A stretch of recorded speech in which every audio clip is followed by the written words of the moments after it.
Burası benim yatak odam. Gördüğünüz gibi gardırobum da gelmemiş ve elbiselerim ayaklı askılıklara bırakmak zorundayım. Aynı bir göçmen gibi valizlerle elbiselerimi saklıyorum. Özel eşyalarımı saklıyorum. Dolap yok, ayna yok, hiçbir şey yok, yatak yok, hiçbir şey yok. Bunlar bizi dolandırdılar. Yani siz de bu oyuna düşmeyin. Onur Metalik bir dolandırıcıdır. Bizi 6 aydır bekletiyorlar. TV ünitesi gördüğünüz gibi yerde. Bir misafirimin çocuğu geldiğinde düşürme riski var.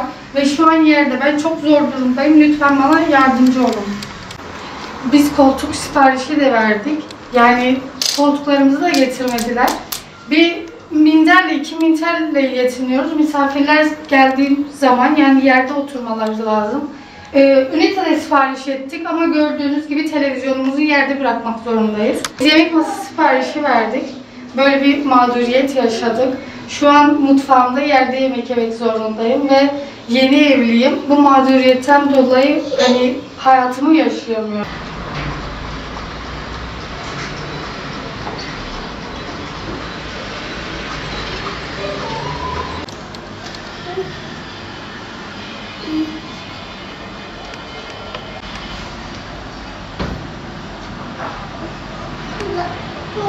Biz 2020 Aralık 2 ayında Onur Metalik tarafından büyük kampanyalar yapılıp o tarafa gittik. Yani Onur Metalik'ten düğün paketi aldık. 9.700 liralık bir düğün paketi aldık. Teslimatımız 3 ay sonra yapılacağını söylediler. Bizim de zaten evimiz tadilatta olduğu için bekleme süremiz vardı. Daha sonrasında yeni kampanyalar yaptılar ve daha çok beğendiğim bir düğün paketi oldu. Alya düğün paketiydi galiba. Biz onun üstüne rica ettik, para ekleyip, nakit ekleyip daha bir üst düğün paketini aldık. Oradan da 4500 gibi bir ücret verdik. Ama yine Mart 1 ayında teslimatımız yapılacağını söylediler. Biz de evimizi ona göre kurduk. Yani onlara inanaraktan. Daha sonra Mart 1 gününde bizi yine beklettiler. Yine oyaladılar. 1 Nisan oldu. Yani teslimat günümüz 1 Nisan diye belirlendi. Anlaştık firmayla. Daha sonra bu 1 Nisan 24 Nisan'a çıktı. 30 Nisan'a çıktı, 1 Mayıs'a çıktı. En son gün 10 Mayıs dedikten sonra artık ben dayanamadım ve dava etmeye karar verdim. Çünkü dolandırıldığımızı düşünüyoruz. Dava sürecimiz halen devam ediyor. Ama 2 gün öncesine kadar savcıdan red gelmiş.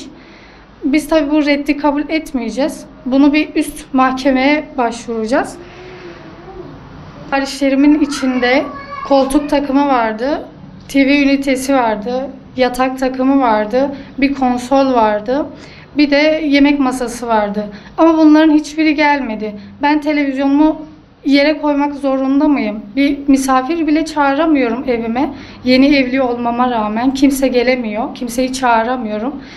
Elbiselerimi dolaba koyamıyorum. Ayaklı askı almışım geçici olarak. Kışlık elbiselerimi de valizin içinde saklamak zorundayım. Yani ben bunları yaşamak zorunda mıydım? Bu firmayla ilgili davayı açtıktan sonra bu firmayla ilgili bir sürü şikayet olduğunu öğrendim ben. Daha çok üzüntü yaşadım. Çünkü bu halkı dolandırmak zorunda mısınız siz? Niye bunları yaşatıyorsunuz bize? Bu firmayla ilgili niye yetkililer hiçbir şey yapmıyor? Biz zor durumdayız yani. Bizi görün artık. Ben tüketici haklarına da şikayette bulundum.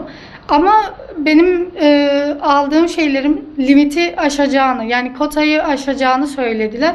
Benim aldığım şeyler lüks şeyler değil, zaruri şeyler aldım.